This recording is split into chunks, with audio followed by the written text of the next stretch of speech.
Pessoal, sejam muito bem-vindos ao nosso podcast. E hoje nós estamos aqui com duas pessoas muito especiais, Dr. Higino e Dr. Márcio. São meus ex-chefes, meus professores, foram meus primeiros mentores da advocacia. E nós hoje vamos aqui conversar de um escritório, do escritório modelo empresarial, né? Então a conversa aqui é para a gente aprender um pouco com eles, como é que eles conseguiram, ao longo dos anos, tornar o escritório deles como uma empresa de advocacia. Então aqui, eu trouxe aqui uma colinha que eu vou ler, entendeu? Para todo mundo entender, eles são sócios fundadores da AJU, um escritório que há mais de 50 anos defende empresas, atua em todo o Brasil e no exterior e se consolidou como referência em direito empresarial, civil, trabalhista, tributário e ambiental. A AJU não é apenas um escritório, é uma empresa de advocacia, uma estrutura de alta performance, visão estratégica e proximidade com o cliente. E, acima de tudo, um exemplo de como a advocacia pode criar um impacto real. Hoje vamos descobrir como vocês conseguiram construir uma marca de 50 anos, transformar desafios em estratégia e manter um escritório vivo, atuante e revelante por tantas décadas. E aqui eu peço que Dr. Higino se apresente quem ele é, na verdade. Boa tarde a todos. Neto, na verdade, a história do escritório começa com meus pais, né? Meu pai e minha mãe, lá em 1975, fundaram o escritório. E eu fui depois fazer faculdade no Rio. Lá me formei. Fiz ainda 2 cursos de pós-graduação, por isso fiquei no Rio 8 anos. E foram 5 da faculdade e 3 anos dos cursos. E voltei para Manaus. Durante o período da faculdade e desses cursos, eu estagiava no Rio num grande escritório que já era um escritório que se diferenciava daquilo que a gente tinha em Manaus, porque havia uma equipe bastante volumosa de advogados. E eu levei aquela ideia para Manaus. Ocorre que quando eu cheguei em Manaus, você não tinha nem advocacia trabalhista no escritório. Meus pais não faziam essa área, ainda mais advocacia trabalhista empresarial. Mas era o que eu sabia fazer, né? Então começamos ali a fazer esse trabalho e, com a graça de Deus e muito esforço, isso foi crescendo. Fomos angariando clientes e até que chegou um momento em que eu enxerguei que eu não conseguia mais caminhar sozinho. Não dava mais para continuar só. Ali era o meu limite. Ou eu não crescia, ou eu crescia montando uma equipe, né? E nesses anos já de Manaus, eu havia conhecido o Márcio. O Márcio também tinha ido para Manaus há pouco tempo, vindo de São Paulo, advogando para uma empresa específica. Depois ele vai contar melhor, né, Márcio? Sim. E lá nos conhecemos no Tribunal do Trabalho, porque naquela altura nós éramos os únicos 2 advogados em Manaus que faziam sustentação oral no tribunal. E mais ninguém. Surpreenda-se com isso. Só dava vocês 2 lá. Só éramos nós 2 que faziam sustentação oral.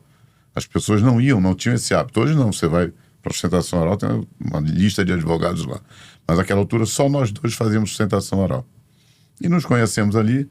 Foi então que em em 87, eu conversei com o Márcio, e nós começamos vamos dizer assim, a um namoro, né? E fomos conversando até que resolvemos montar o escritório junto. Ele veio compor a equipe do escritório, você ser meu sócio, e nós, a partir daí, começamos a nova modelagem do escritório.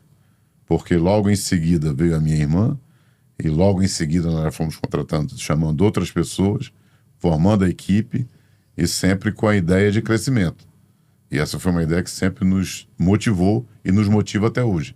Aquilo que nós conversávamos há pouco aqui, antes de começarmos o podcast. Nós não temos uma meta final.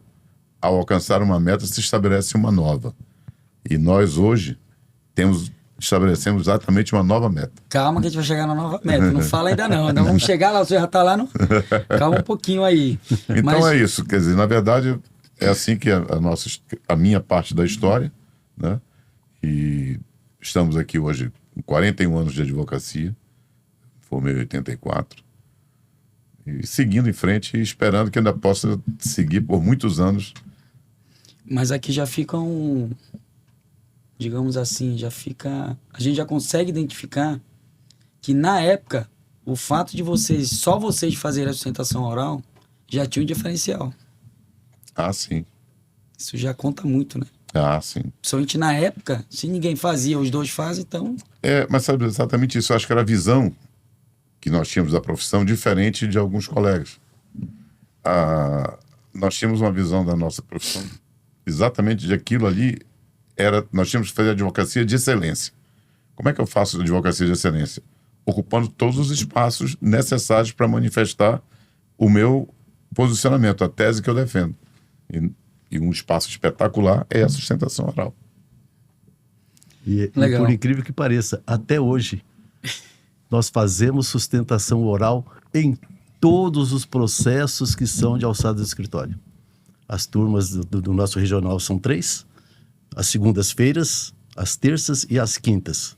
E nós fazemos sustentação oral em todos os processos, indistintamente. Sejam processos complexos, sejam processos mais simples. Hoje, por sinal, né, o evento que esteve aqui, eu não pude vir pela parte da manhã porque fiz sustentação oral e nós fazemos presencialmente.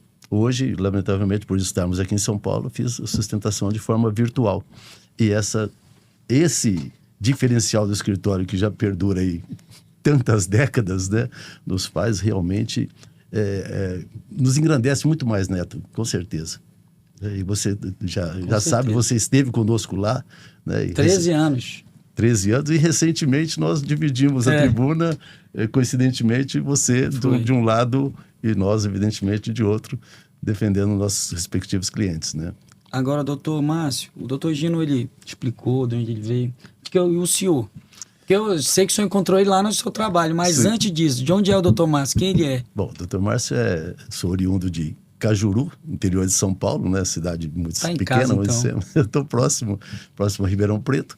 Eu me formei aqui em São Paulo, pela Universidade de São Paulo, e logo depois eu fui trabalhar em Itaipu.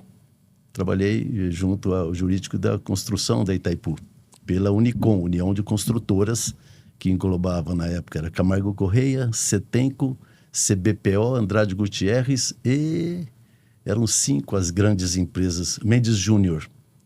Essas grandes empresas construíram Itaipu e eu advoguei lá. Em 1986, a hidrelétrica já estava praticamente pronta. Meu ex-chefe de lá havia recentemente também, até por conta da redução brutal das pessoas, né, terminando toda. A obra chegou a ter 20 mil, 25 mil empregados. Na época, com a redução toda, terminou praticamente. As pessoas vão buscando suas origens ou novos lugares. O meu ex-chefe de lá veio trabalhar no Grupo Paranapanema, em São Paulo. E necessitava de um advogado para Manaus, numa empresa do Grupo Paranapanema em Manaus. E me convidou, né? Nos conhecíamos, né? Eu o conhecia profissionalmente, ele me conhecia também tão bem profissionalmente, nossos perfis se identificavam. Me convidou para ir a Manaus. E para mim, Manaus, meu Deus, né? De Foz do Iguaçu para Manaus, era uma diferença brutal. Né? Mas relutei bastante em aceitar. Minha esposa grávida do meu segundo filho e eu segurando, né, para não assustá-la até. Mas quando ele nasceu, eu falei, não tem como, então nós vamos, né? E fomos para Manaus. Estamos em Manaus todo esse tempo. Meus filhos se criaram lá. 3 filhos, um médico, um aeronauta, piloto de avião, e a Mariana, né, minha filha, que trabalha conosco no escritório. E lá se vão 40 anos de Manaus e 39 juntos, né, Gino? Desses 40, 39 juntos, né? O escritório já pujante, nós ainda o impulsionamos mais, graças a Deus, e fizemos o diferencial, realmente. Modéstia à parte, fizemos o diferencial. Distrito Industrial de Manaus nos tem até hoje em alto conceito, advogamos para várias empresas do distrito, e isso você vai provavelmente perguntar depois, mas somos um escritório premiado, graças a Deus, um escritório reconhecido pelo Tribunal do Trabalho, principalmente pelo Tribunal de Justiça do Amazonas, e isso nos engrandece de uma forma extraordinária, Neto. E assim, para o pessoal que está assistindo, eu vim de lá. Vocês são a minha base. E eu sou muito grato por todo o aprendizado, os anos que eu tive ali, eu só tenho gratidão. Porque o que eu sei, eu aprendi ali. Tanto é que lá no escritório, eu tenho um linguajar que eu digo. A gente trabalha para fazer dar certo. Tem que fazer dar certo. Exatamente. Entendeu? Tem que criar, entendeu? Tem que criar uma narrativa que é para poder dar certo. Não adianta falar e não ir no objetivo. Eu dou um exemplo, o Dr. Márcio, gente, fazia contestação dele, tinha 1, 2 folhas e dava certo ao objetivo, entendeu? E até isso a gente na realidade, o que eu fiz? Eu fiquei anos ali e eu fiquei olhando, cara, tem uma controladoria, tem os sócios, tem o financeiro, tem o contador, tem o pessoal da Copa. E hoje eu tô vivendo isso aí tudinho, né? E a cada passo que a gente vai dando, a gente vai percebendo que a gente precisa do outro profissional. Não dá mais para fazer aquilo ali, agora tem que contratar alguém que é para melhorar aquilo ali. Agora deixa eu avançar aqui. Agora sim, gente. Nós estamos em 2025. Hoje a advocacia tem uma visão, mas na época, de onde veio essa visão empresarial? Pegar assim, ó, nós vamos ter uma empresa de advocacia. De onde veio essa visão assim? Porque ninguém tinha, eu acho. Ou tinha? Não, eu, na verdade, vim com essa visão do Rio. Né? Como eu já te falei, tinha lá. Trabalhava lá no escritório já bem grande e que já funcionava como empresa.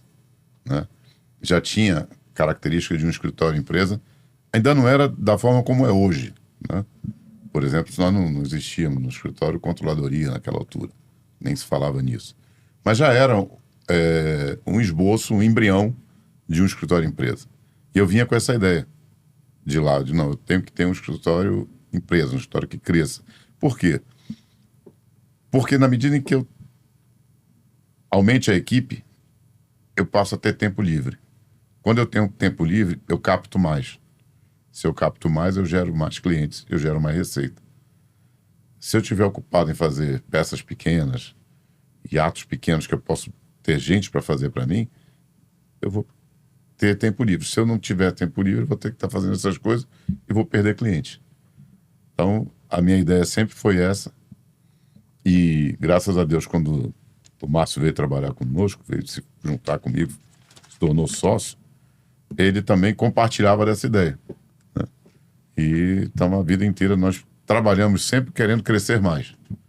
Isso é uma coisa que sempre nos motivou.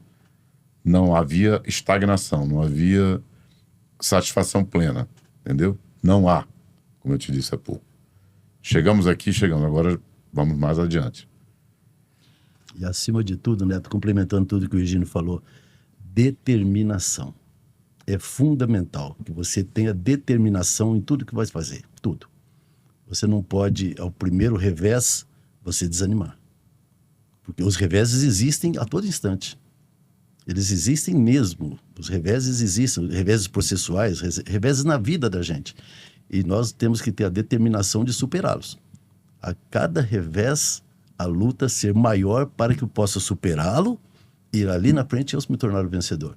E eu acho que nós nos tornamos realmente um escritório vencedor, pessoas vencedoras, com toda a modéstia que nós temos que falar, porque nós em momento nenhum nos deixamos abater.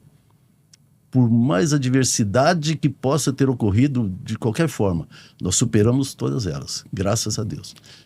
E trabalhamos assim, muito, não tivemos tempo praticamente para os nossos filhos. Nessa época aí eram quantos?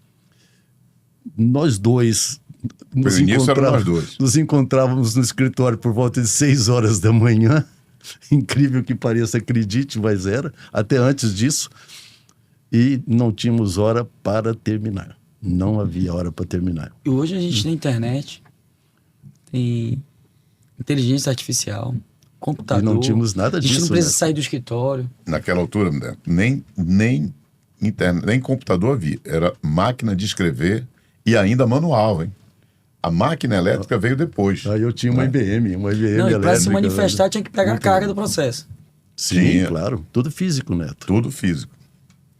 E carregávamos os processos sem vergonha nenhuma. Hoje você, lamentavelmente, a gente é obrigado a dizer isso, um estagiário que começa no escritório, ele, se tiver que buscar um processo físico antigo de alguma vara e alguma secretaria, ele já reluta, puxa, eu tenho que trazer o processo, tal. Não é assim. Nós buscávamos os nossos próprios processos, carregávamos os nossos próprios processos. Lógico, a gente foi crescendo, pessoas vieram a trabalhar conosco, advogados júniores, auxiliares que tínhamos para essas atuações, mas eram pilhas e pilhas de processos, Neto. Agora, nossas mesas eram vocês dois aí trabalhando, e qual foi o momento assim que vocês...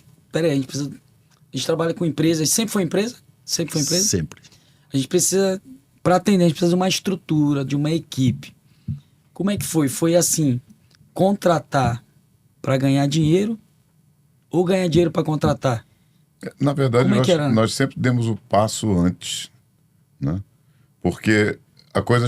Nós estávamos aqui e a gente sentia, né? Mas a gente começava, olha, nós precisamos contratar mais gente porque...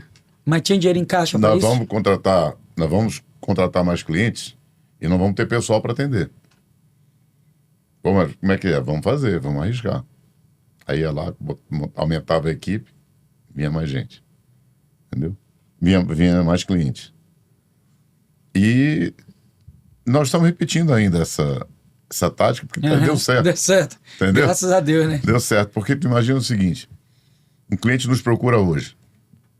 Olha, eu estou aqui, vim contratar o escritório. Ah, que bom. Na minha média de processos são 2.000 processos. Ah, eu não tenho gente para atender. Como é que eu vou fazer? Então, se eu espero um pouquinho, eu vou ali na rua contratar uma equipe de 5 advogados, aí a gente fecha o contrato. O cara não vai esperar.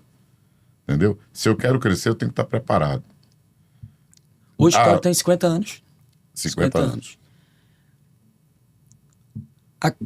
Num contexto geral todo, a equipe, quantas pessoas, assim, tanto interna, externamente, para atender essa necessidade do escritório, a demanda do escritório? Hoje, em todos os cargos, não estou falando de advogados. Isso. Hoje nós movimentamos ali, temos trabalhando conosco, nos auxiliando, em torno aí de umas 70 pessoas. É um bocado de gente, né? É muita gente.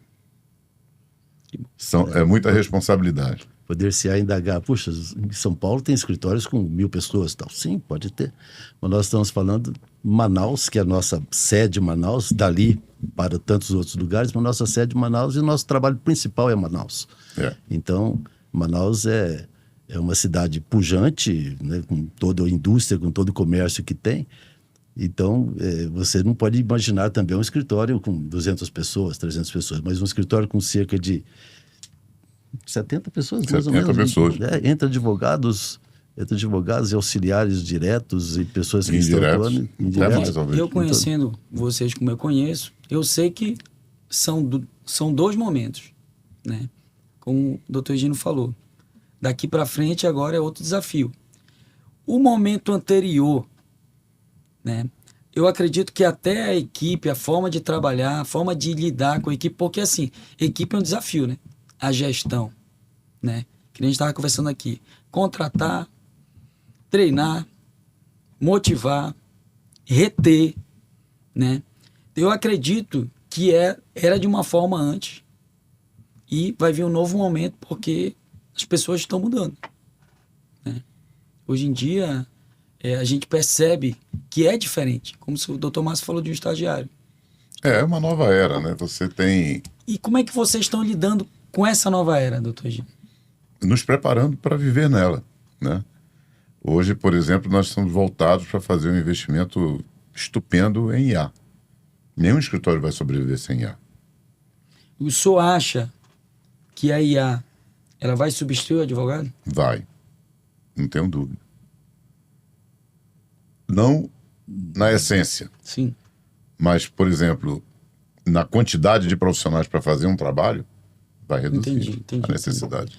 Então, você hoje vai ter escritório, por exemplo. Vamos supor, um escritório como o nosso lá, que tem lá seus 30 e pouco advogados, 40. Você vai, certamente, no futuro, com a IA totalmente aplicada, reduzir no mínimo, 30% a 40% dessa mão de obra. Porque muitos trabalhos serão feitos pela máquina e você vai ter a necessidade só de revisão. E aí você diminui o volume de pessoas para fazer isso. Vai se trabalhar, vai se ter muito menos tempo dispendido na elaboração do trabalho, vai ser só revisar. Eu uso muito. Eu acredito que o advogado ele sempre será essencial. Eu uso muito. Eu venho desenvolvendo que bom, né? essa atividade, essa cultura lá no escritório. Tem que ser. Todo mundo tem que usar, até a controladoria usa. Tem que ser. Todo mundo tem que usar. E assim, todo mundo sabe que a inteligência artificial é como, por exemplo, o juiz, o desembargador, ele tem um assessor. O cara faz a sentença. O juiz vai ler. Não, isso aqui não tá bom, isso aqui não tá certo, muda isso. É a mesma coisa. E eu vejo que o advogado que não usa a inteligência artificial, ele vai ficar para trás. A propósito, eu e o Márcio estávamos conversando sobre isso, que na última Jomatra, os desembargadores comentaram conosco, né, Márcio? Sim. Que o tema foi IA no judiciário. Todos eles vão ter que usar IA, até porque vai facilitar e muito o serviço deles. Reduzir e dar celeridade ao trabalho do judiciário, não tenho dúvida disso. Né? Agora, como você estava falando há pouco, o advogado, o juiz vão ser sempre peças essenciais. Né? O que nós vamos ter que saber é trabalhar com essa ferramenta para continuar dando qualidade no nosso serviço, mas com redução de custo. Porque é o objetivo de todo mundo.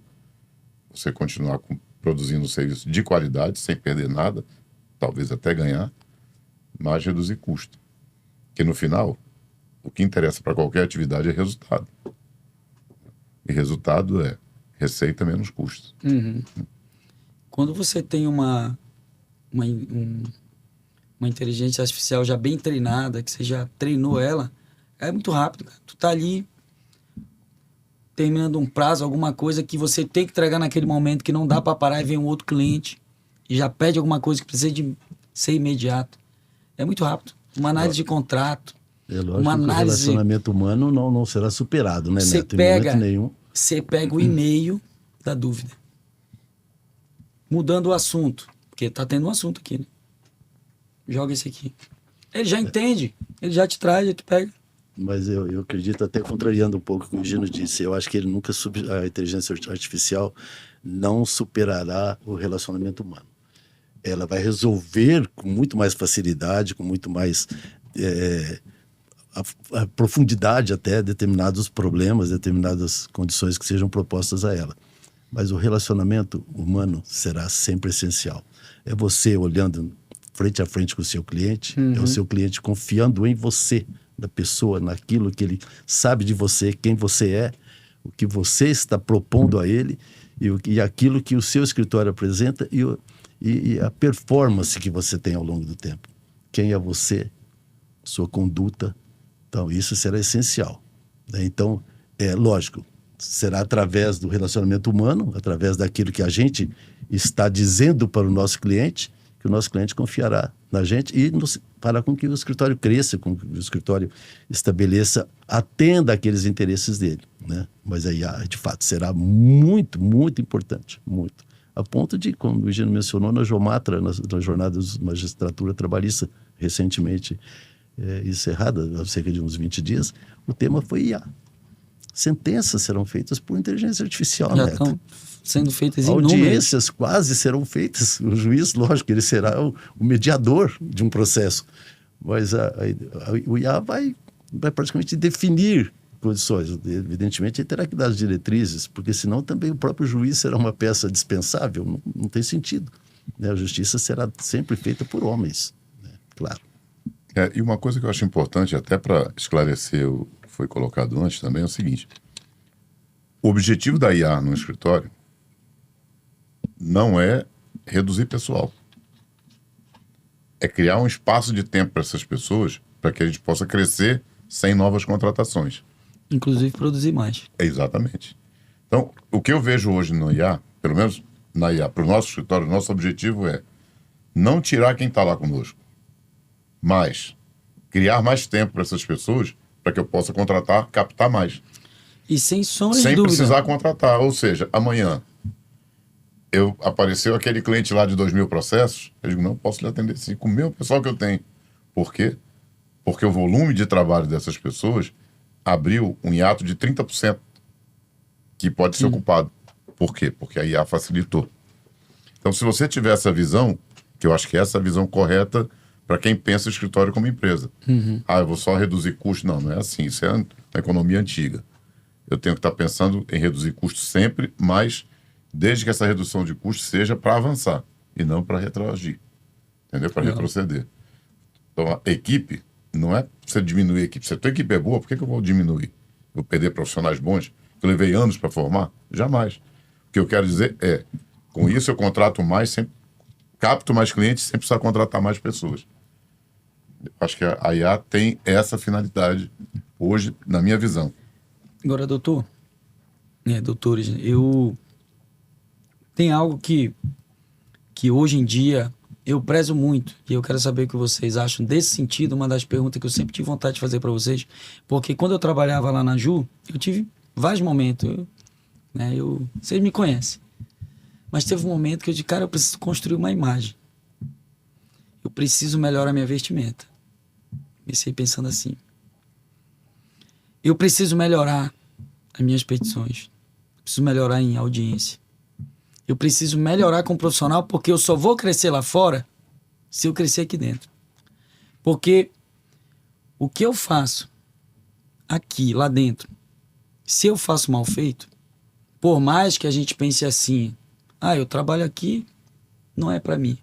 Mas no fundo, aquele serviço mal feito tá falando quem eu sou. E aí, dali eu comecei a ter mais cuidado com a imagem, eu comecei a melhorar minha vestimenta, eu comecei a estudar mais. A gente às vezes trabalha tanto que a gente fica cansado, não quer ler, não quer estudar, e eu comecei a querer me autodesenvolver ali dentro mesmo. Até que chegou ao ponto, que eu queria abrir meu escritório, eu conversei com o Dr. Márcio, né, Dr. Márcio? E eu comecei para...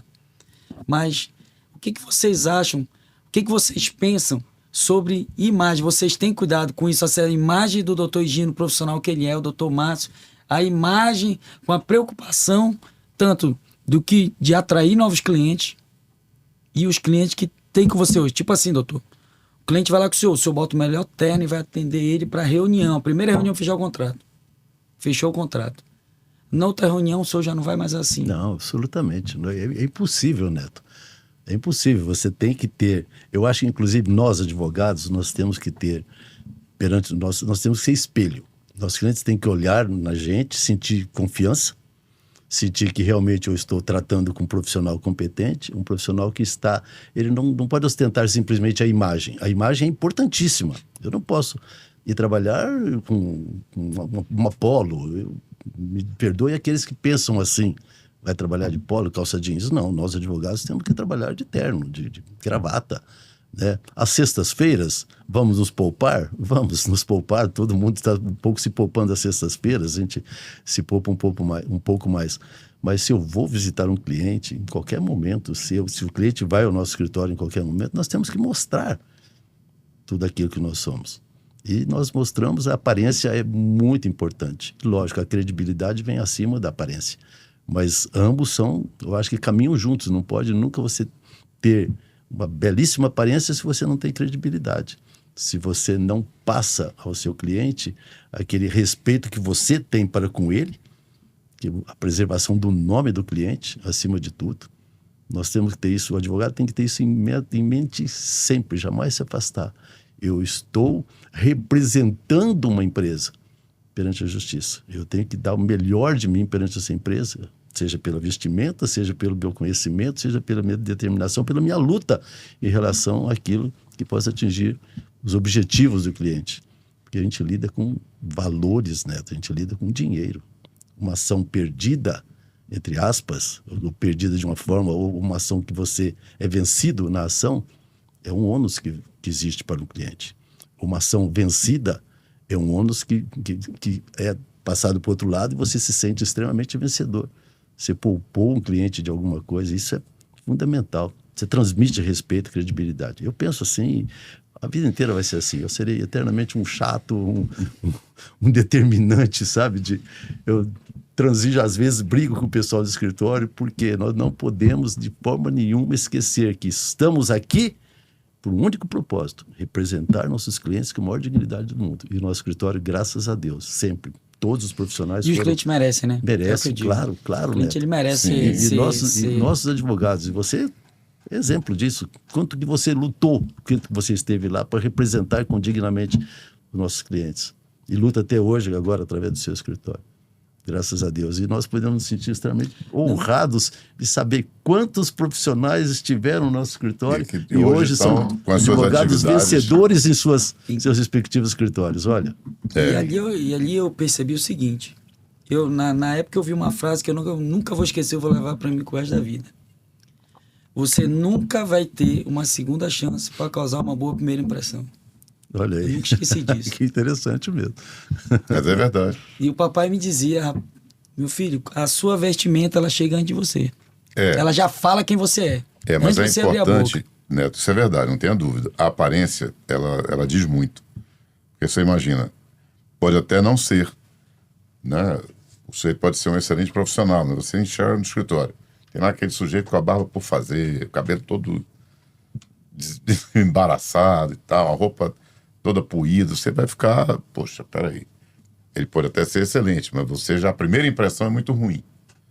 Então, assim, a aparência é importante, sim. Mas mais importante que a aparência é o conteúdo. Você tem que se preocupar primeiro em ter conteúdo. Em poder, com aquilo que você sabe, com aquilo que você aprendeu estudando, realmente ajudar o seu cliente. Realmente defender o seu cliente.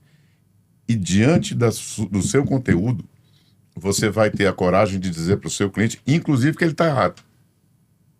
Porque por quantas vezes nós tivemos que dizer ao cliente: olha, nesta ação, a partir da análise que fiz, eu entendo que você está equivocado.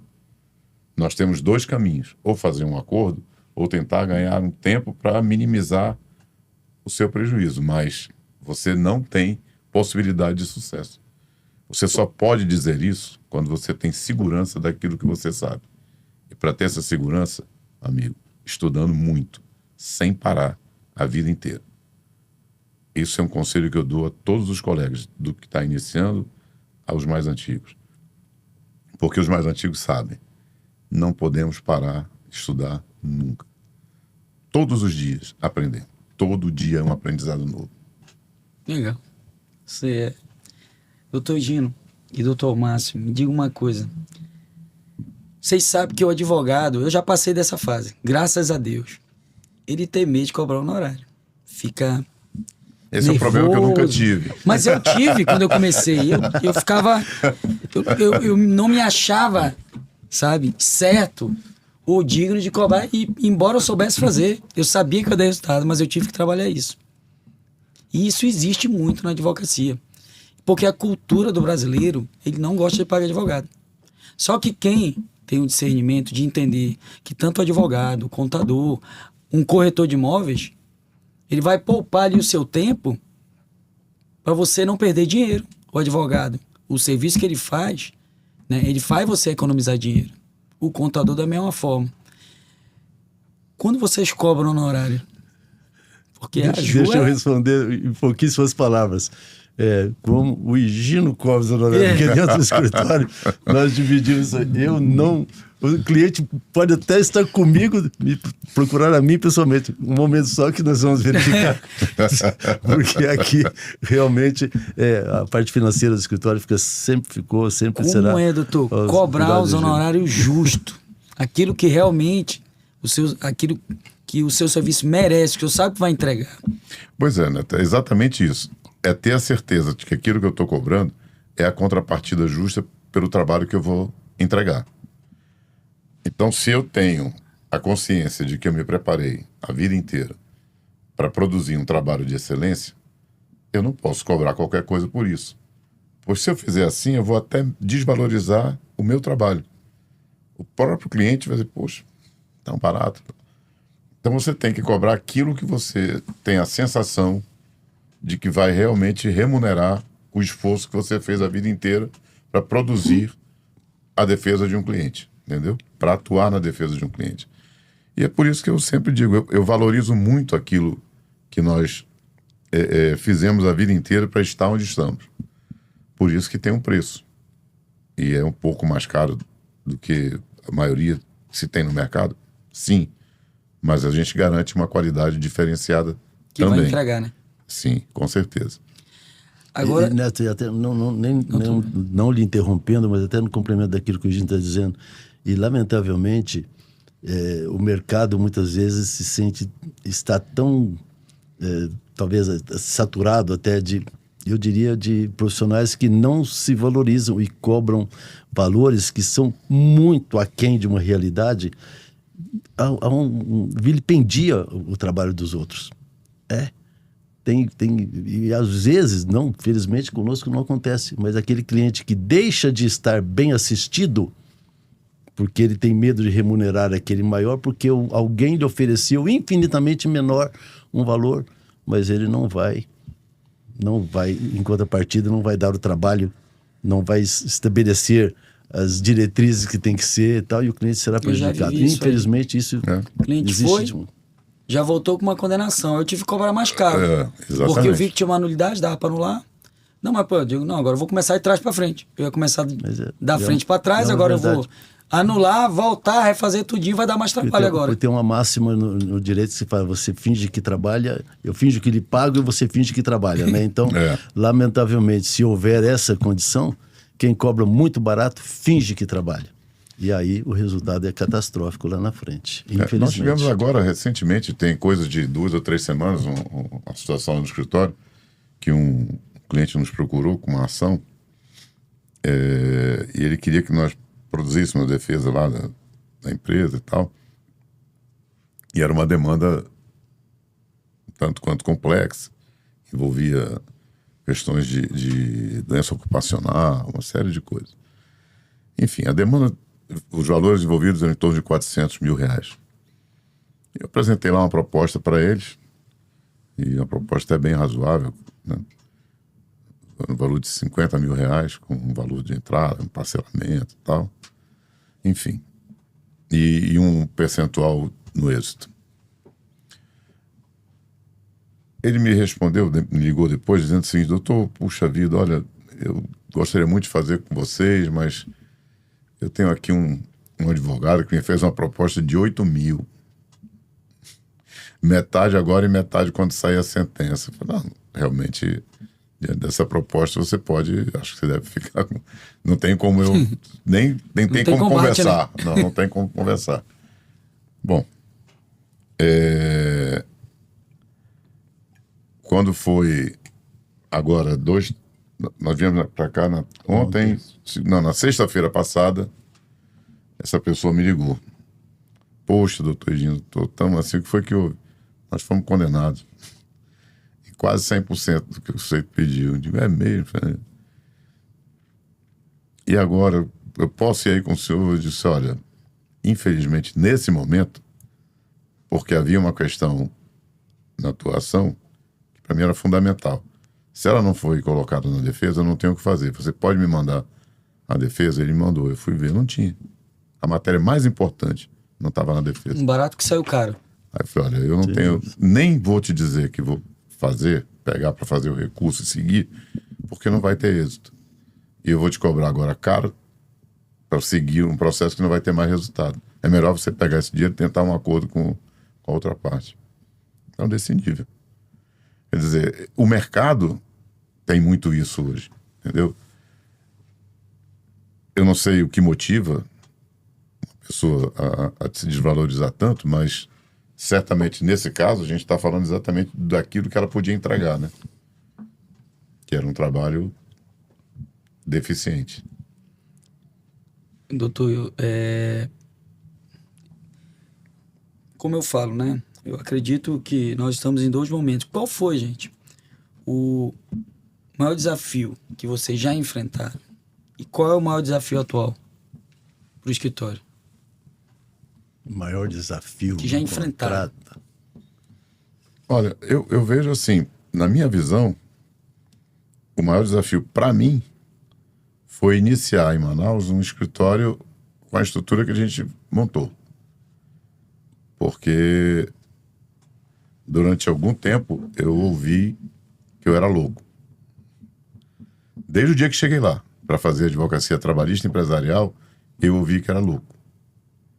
Tem até um advogado que hoje falecido, amigo nosso, que era amigo do meu pai, que dizia, rapaz, é maluco, vem para cá para civil, isso aí não é advocacia. Entendeu?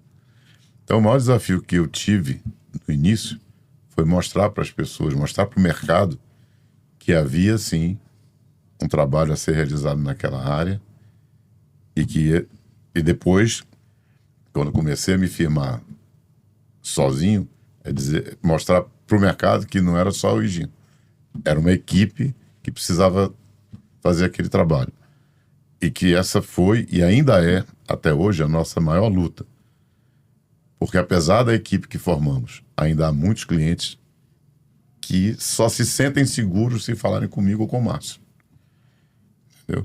E isso é algo que nós temos que aprender devagar, e essa é uma meta para o futuro, para cada vez mais a gente se desligar desse atendimento, para que o cliente entenda que não somos só nós, que a nossa equipe é tão boa e pode atendê-los também. Entendeu? E aí vem o complemento da resposta. O segundo desafio, manter toda a qualidade, toda a determinação que sempre tivemos ao longo do tempo, né? Verdade. É uma constância. Você não pode, eu atingi o ápice e agora eu vou descer a montanha. Não. Você tem que atingir o pico e fazer de tudo para estar lá, sempre. Então, é isso, é o maior desafio. Nós lutamos imensamente para que a montanha pudesse ser galgada. E agora a gente tem que realmente mantê-la, e esse é o desafio futuro, é fazer com que a nossa equipe sempre se mantenha. Nós nos afastaremos, vai chegar um momento que nos afastaremos, o tempo está avançando, as idades vão avançando, né? Nossos filhos estão lá conosco, nossos filhos serão o futuro da AJUR, né? Comandando a AJUR junto com toda a equipe maravilhosa que nós temos.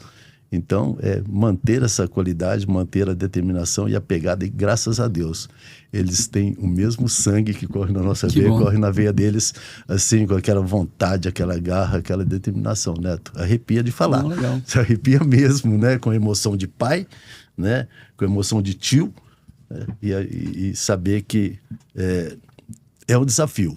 É um desafio mesmo, continuar e nós vamos atingir sempre. Com certeza absoluta, eu não tenho a menor dúvida. Agora eu vou fazer duas perguntas numa só, doutor. O que vocês acham sobre vendas na advocacia? E como estão lidando com esse momento de produzir conteúdo para a internet? Venda na advocacia é algo muito novo, né? Na verdade, sempre se praticou, porque quando você capta cliente, você está vendendo o teu produto, o teu trabalho, né? Que é o teu produto. A metodologia que era outra, né? Antigamente Como era a metodologia, doutor? Antigamente você tinha o boca a boca, um cliente indicando para o outro, ou você se fazendo presente naqueles locais onde o teu potencial cliente estaria. Né? Buscando oportunidade. Então, por exemplo, você, vai ter ali um almoço com o pessoal do comércio e tal, e você ia lá para alcançar aqueles comerciantes, aqueles donos de empresas de comércio, ou da indústria, enfim. Você tinha que estar onde o teu potencial cliente estava para você poder ser visto e ali trocar um cartão, aquela coisa, e conversar, e ele sentir essa segurança, e, bom, a partir daí eu vou procurar esse advogado. Esse era o método antigo. Né? Mas essencialmente era indicação. Hoje não. Hoje é essencialmente aquilo que eu me vendo. Né? É como eu me apresento para que esse mercado me enxergue. E esse método é algo que nós estamos aprendendo ainda. Eu digo que eu acho que eu e o Márcio, assim, estou até falando por ele, mas nós estamos engateando nisso. Mas quem está nos dando essa motivação? Exatamente quem vai nos suceder. São os nossos filhos que estão nos inserindo nesse mercado, nessa nova realidade, nos incentivando, nos dando força e nos motivando a cada dia. Porque eles certamente sabem que é para eles que nós vamos entregar o bastão um dia. mas eles também têm a certeza de que será melhor ainda esse bastão se nós já tivermos dentro da própria realidade que eles vão dar seguimento. Não, eu acho legal, eu estou acompanhando vocês e adulto faz o que tem que ser feito, né? Não é igual criança, né? Que eu não quero fazer, mas vocês já enxergaram o que tem que fazer e tem que fazer. É obrigatório, Neto. Não tem pra onde... Sem dúvida. E assim, nos dias de hoje, né, pelo que eu tenho trabalhado muito com internet, eu tenho buscado, enfim, a venda, ela começa muito antes da venda. Sim. Esse conteúdo, a sua imagem, que o senhor se posiciona, que o senhor promove. Eu tenho até é uma brincadeira que eu digo, brincando, falando a verdade. Você está ali construindo uma imagem na internet, com objetivo. Então você tem que tomar muito cuidado com o que você posta. Você não pode ir ali do nada e desconstruir. Isso. A desconstrução é muito rápida. Né? Mais rápida do que a construção, muito mais. Então a venda ela começa muito antes. E concretizou a venda, o cliente ele quer te acompanhar quem o Dr. Márcio é na vida dele, real. É o que vai segurar ele. Quem é o Dr. Higino é por trás dos bastidores na vida real. Hoje, o marketing, ele é assim. Entendeu? Entendi. Então não é, fechou o contrato, acabou, não. E acabou aquele contrato, o cliente se manter perto, ele tem que acompanhar a vida do Dr. Márcio, Dr. Higino. Aí vai manter de perto. Agora, é como o Dr. Higino está falando, né? Os herdeiros têm a visão, estão inserindo e é fazer o que tem que ser feito. Agora, gente, eu tenho uma pergunta assim para a gente terminar. Polo industrial. Né? Na época que eu trabalhava com vocês, eu ouvia dizer, não, a Ju tem 70% do distrito. Eu ouvia por aí. É verdade isso? Eu digo, eu não sei se tem 70%. Mas tem muita indústria lá. E os grandes nomes estão lá. Eu fiz várias audiências, né, representando essas grandes indústrias. Hoje, a Ju, como é que ela mantém essa indústria e capta outras? Ainda é a indicação? Nós continuamos mantendo com trabalho sério, né, entregando tudo aquilo que a gente se propôs a entregar. A captação, ela, é como eu disse, ela variou muito.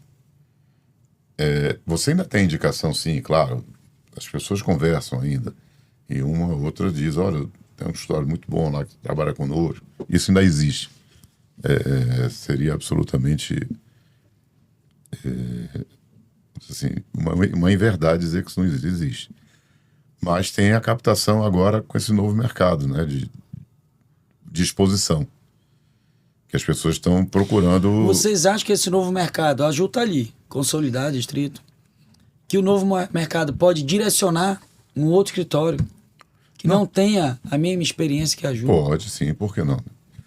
Uma coisa interessante que nós fizemos no escritório, Neto, também, e isso é bom deixar claro, é que nós não ficamos restritos a atuar no distrito industrial. Nós temos uma atuação com uma gama enorme de empresas de navegação, de empresas do comércio, empresas de serviço, construtoras, enfim. Nós tivemos o cuidado de diversificar nossas áreas de atuação, exatamente para não estigmatizar, o advogado da indústria, não. Nós somos advogados das empresas, independente do ramo em que a empresa atue.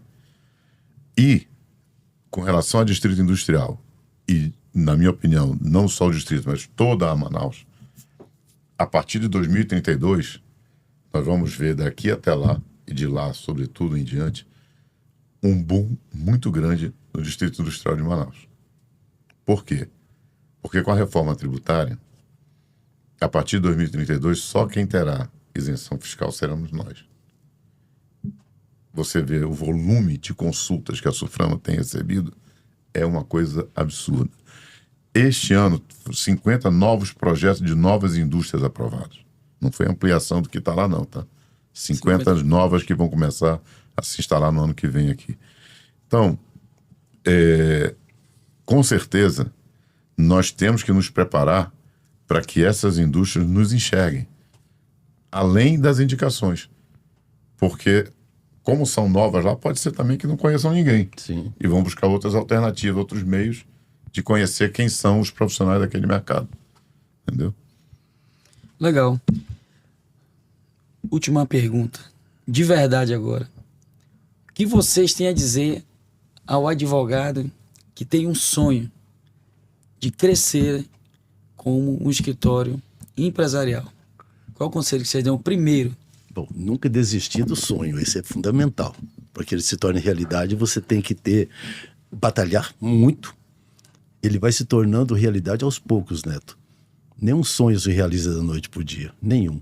Ele é fruto de muito trabalho, de muita determinação, de muita honestidade, de muito caráter profissional, muita honradez para com o cliente, muita seriedade para com o cliente. Aquilo que o Gino mencionou, se o cliente não... Nós temos que jamais mentir para o cliente. Isso é algo... É inabalável. No escritório não existe essa palavra. Nós não podemos jamais prometer ao cliente aquilo que não é possível dentro de um processo. Não, esse processo... A coisa mais triste do mundo é... Não, o processo está ganho. Esse processo é tranquilo, é nosso. Jamais. Existe, né? Não existe essa expressão. Não pode existir. Mas, lamentavelmente, muitas pessoas pensam dessa forma. Não, isso está ganho. Isso aqui é fava contada. Não. Então, você tem que ter honradez, determinação, caráter, honestidade. O seu sonho vai se construindo aí. Porque ele não seja uma mera conotação que vai se perder no tempo, que vai se diluir, vai apagar como uma fumaça. Não, você tem que construir coisa concreta. E aí me parece, e eu acho que isso é determinante mesmo, em qualquer atividade humana, não só na advocacia, qualquer atividade humana. Se você não tiver determinação, em primeiro lugar, caráter, buscar honestidade, é fundamental. Lamentavelmente, a gente ouve tantas brincadeiras aí, muitas vezes, com o advogado. Advogado é pilantra, advogado é isso, aquilo. Porque existem nomes que assim o são, lamentavelmente. Mas todos aqueles que buscam outro caminho, o caminho da verdade e da justiça, ele é alcançado, o sonho é realizado justamente por essa determinação. Legal. Então, eu espero que nós sejamos sempre esse orientador, né?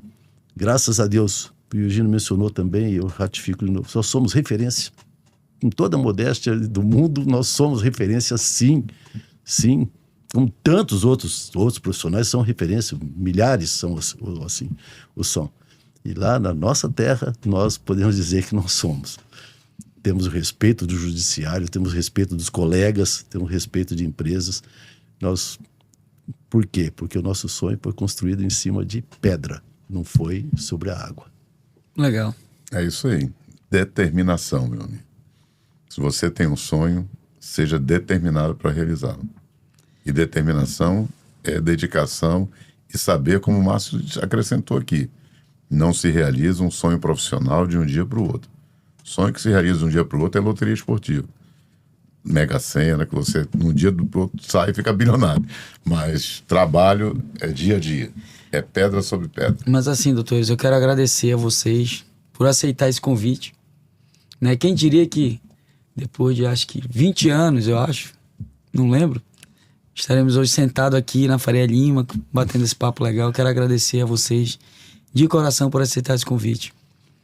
E nós que agradecemos, Brasil. Nós nos sentimos extremamente honrados por você buscar em nós todas essas qualidades que você tem em todas elas e que você procura aperfeiçoá-las cada vez mais, se espelhando até naquilo que a gente um dia não ensinamos a você. Você aprendeu e você cultivou porque você já tinha toda uma herança daquilo que seu pai lhe dizia antes. Seja profissional, seja honesto, seja respeitado. E você alcançou isso. Nós agradecemos muito, né? Só temos a agradecer, como o Márcio disse, é uma honra muito grande e um orgulho, cara. Sabe, olhar para um garoto, como eu vi, chegando no escritório, um menino, e ver que nós contribuímos para transformá-lo num homem. E num homem de respeito, num excelente advogado, só nos dá alegria. Muito obrigado também. Isso aí, pessoal. Obrigado a vocês que acompanharam. Acredito que esse podcast vai ajudar muito a quem tem esse objetivo de empreender na advocacia, porque esse podcast, com certeza, foi uma aula para todos nós. Obrigado aí, pessoal. Passamos um pouco aí. Obrigado mesmo, Netinho. Tranquilo.